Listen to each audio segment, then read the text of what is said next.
श्रोता प्रेमियों, मैं राम सागर शास्त्री आप लोगों के समक्ष रखने जा रहा हूं रावण के जन्म का रहस्य। देखिए, रावण के पिता का नाम विश्रवा और माता का नाम कैकसी था। पूर्व जन्म में भी विश्रवा एक ऋषि थे, परंतु कैकसी पूर्व जन्म में एक धोबिन की कन्या थी। उस समय विश्रवा नित्य प्रति गंगा स्नान करने के लिए जाया करते थे कि नित्य प्रति करें गंगा स्नाना और साधि समाधि करी प्रभु ध्याना। एक दिन की बात है, विश्रवा गंगा जी में स्नान करने जा रहे थे। वहीं गंगा जी के तट पर बैठी हुई उन्हें दो दिव्य कन्याएं दिखाई पड़ी, जो भावी विवाह के लिए पुरुष और स्त्री की गांठ लगाती थी। विश्रवा ने उनसे पूछा कि हे देवियों, आप कौन हैं और यहां क्या कर रही हैं? उन्होंने कहा, मैं ब्रह्मा जी की पुत्री श्रेष्ठा और बलिष्ठा हूं। मेरा काम पुरुष और स्त्री की जोड़ी बनाना है। यह काम मैं अपने पिता ब्रह्मा के आदेश से कर रही हूं। विश्रवा ने कहा, तो आप मुझे बताएं कि मेरा विवाह किस कन्या के साथ होगा? श्रेष्ठा और बलिष्ठा ने कहा कि मैंने आपकी भी जोड़ी दिला दी है।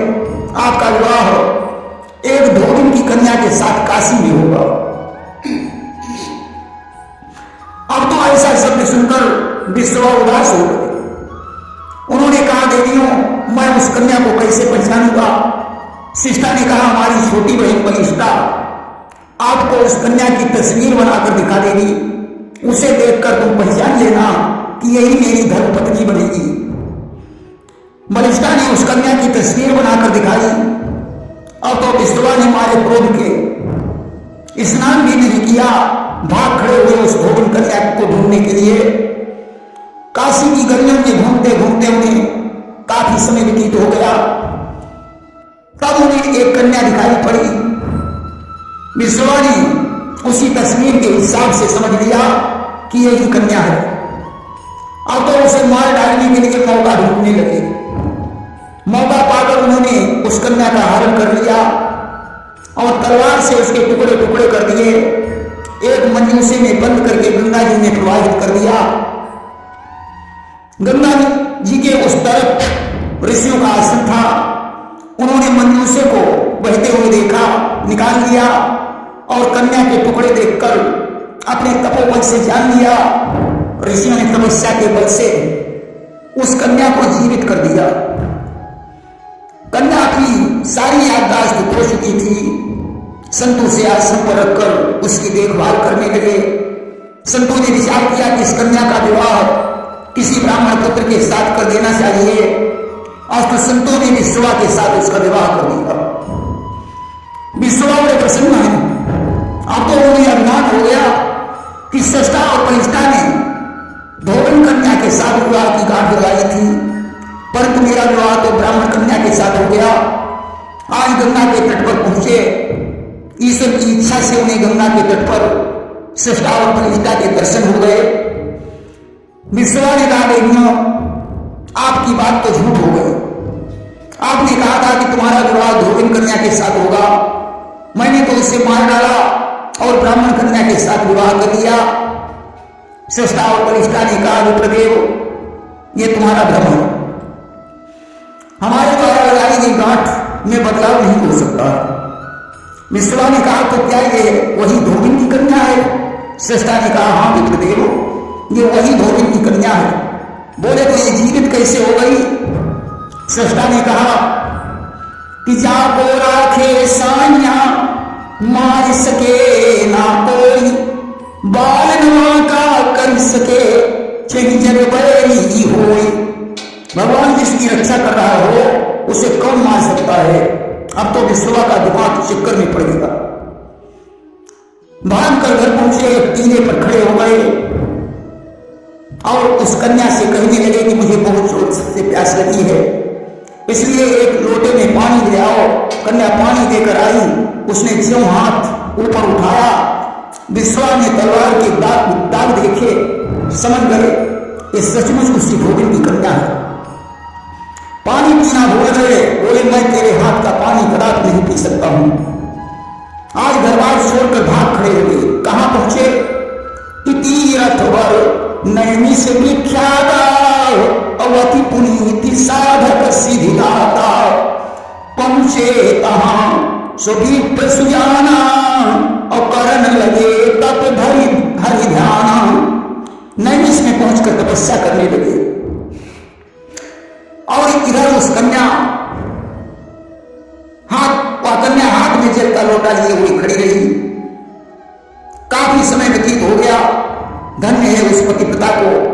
आज भगवान विष्णु विश्वा के सामने तो नहीं प्रकट हो गए, परंतु उस देवी के आगे प्रकट हो गए। प्रगटे विष्णु भगवान बोले देवी मां वरदाना। भगवान ने कहा देवी मैं तुम्हारी तपस्या से प्रसन्न हूं, मुझसे कोई वरदान मांगो।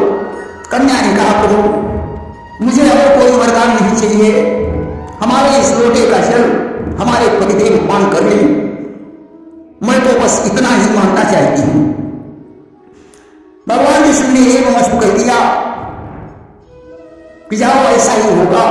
आज कन्या को वरदान देकर भगवान विष्णु अंतर्ध्यान हो गए और विश्वा के सामने प्रकट हो गए।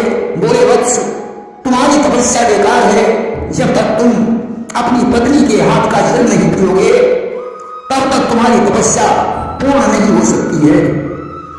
विश्वा बोले प्रभु मुझे भले ही स्वर्ग के बदले नरक में जाना पड़े, परंतु मैं उस नारी के हाथ का जल कभी पान नहीं कर सकता हूं। अब तो भगवान कहने लगे कि अपनी आंखें बंद करो, देखिए तुम स्वर्ग जाओगे या नरक। विश्वा ने अपनी दोनों आंखें बंद की। भगवान ने अपनी वैष्णवी माया का संचार किया। सिनेमा चलने लगा। विश्वा ने देखा कि मैं स्वर्ग में पहुंच गया हूं। वहां बड़े सुंदर सुंदर मंदिर गिराए जा रहे हैं। उन्होंने देवताओं से पूछा कि मंदिर क्यों गिराए जा रहे हैं। देवताओं ने बताया कि इन मंदिरों को गिराकर यहां एक विशाल नर्क कुंड बनेगा जिसमें विश्वा को डाला जाएगा। विश्वा बोले क्यों? देवताओं ने कहा क्योंकि उन्होंने अपनी पतिव्रता पत्नी का अपमान किया है, इसलिए वे स्वर्ग के नहीं बल्कि नर्क के अधिकारी हैं। अगर पत्नी के हाथ का जल पीकर भी उसे अपनी पत्नी स्वीकार कर लेते हैं तो उन्हें स्वर्ग प्राप्त होगा, अन्यथा इसी नर्क कुंड में डाले जाएंगे। अब तो विश्वा भाग खड़े होंगे। भगवान बोले कहां जा रहे हो? विश्वा बोले प्रभु अब तो मुझे उस नारी के हाथ का जल पीना पड़ेगा, अन्यथा मेरे लिए नर्क कुंड का निर्माण हो रहा है। भगवान ने कहा जाओ वत्स तुम्हारा कल्याण हो। भगवान तो अंतर्ध्यान हो गए। विश्वा अपनी पत्नी के पास पहुंचे। उन्होंने कहा प्रिय मुझे क्षमा करना, लाओ तुम्हारे हाथ का जल पी लेता हूं। आज जल पीकर अपनी पत्नी स्वीकार किया। उस समय उस कन्या ने कहा कि स्वामी काफी समय व्यतीत हो चुका है, इतने दिनों में तो लगभग 10 पुत्रों का जन्म होता। आज उन्होंने गर्दभ और गर्भवती बनकर संसर्ग किया, परंतु संतान होने का समय निकल चुका था। आज तो कोई संतान नहीं है। अब तो संतान की कामना से दोनों मिलकर भगवान विष्णु की तपस्या करने लगे। भगवान विष्णु ने प्रकट होकर कहा परम वरदान मांग लो। इन्होंने कहा प्रभु मुझे 10 पुत्रों के समान एक शक्तिशाली और दिग्विजयी पुत्र चाहिए। भगवान ने कहा इस जन्म में तुम्हारी एक इच्छा पूरी नहीं हो सकती है, अगले जन्म में तुम दोनों विश्वा और कैकसी बनोगे। उस समय हमारे बार बार जय और विजय ब्रह्मषि के श्राप से तुम्हारे गर्भ से रावण और कुंभकर्ण के रूप में जन्म लेंगे, जिसमें रावण के 10 शीश और 20 भुजाएं होंगी और कुंभकर्ण विशाल शरीर वाला होगा।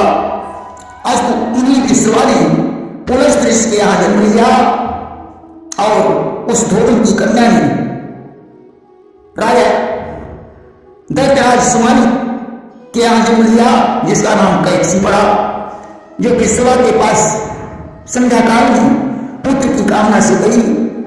विश्वा ने उसके मनोरथ को समझ लिया, परंतु यही कहा देवी ये संसर्ग के लिए अंकित समय है, अतः तुम्हारे गर्भ से 2 निशाचरों का जन्म होगा, परंतु तुम्हारा छोटा पुत्र भक्त होगा। इस प्रकार 10 शीश वाले रावण और 1 शीश वाले कुंभकर्ण का जन्म हुआ। देखिए, ऐसा कहा जाता है कि रावण के 10 शीश और 20 भुजाएं जन्म के समय नहीं थी, ये बाद में शिव की कृपा से प्राप्त हुई। युद्ध के समय उसके 10 शीश और 20 भुजाएं हो जाती थी। प्रेम से बोले वृंदावन बिहारी लाल की जय।